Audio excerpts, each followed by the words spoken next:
هلو يا امارات، عاملين ايه؟ معلومة كده على السريع. حابة انا عملت الموضوع ده وفادني جدا، فحبيت ان انا افيدكم بيه. عندك قشرة في شعرك طول الشتاء بتعاني منها، والقشرة مضايقاكي وعاملالك قلق وبتوقع الشعر ومبهدلة الدنيا خالص وشعرك بايظ. هقولك على الحل. عندك بمكون بسيط في البيت عن تجربة، مش هيكلفك جنيه كمان كتير، مش هيكلفك جنيه. انسي كل الحاجات الغالية اللي بره والكريمات والشامبوهات والعلاجات، انسي كل ده.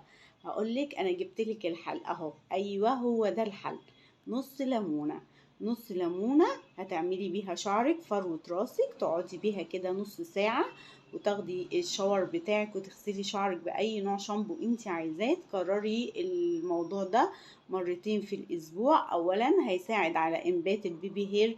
في بيبي هير الصغير اللي بيطلع اهو، شايفين بدأ يطلع ازاي؟ عندي اهو كان في فراغات وحاجات بدأ يطلع. أنا طبعا قلت حابة إن أنا أوريكم شعري على الطبيعة أهو بدأ يطلع بنص ليمونة.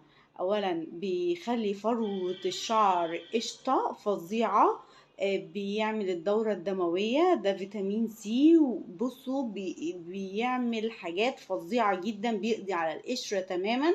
ولما ميبقاش فيه قشرة الشعر بيبقى قوي وناعم وما بيقعش، وشعرية بتطلع متينة كده. وبيساعد ان البيبي هير الصغير ده يبدأ ينبت كده ويطلع تاني. فجربوها بجد عن تجربة.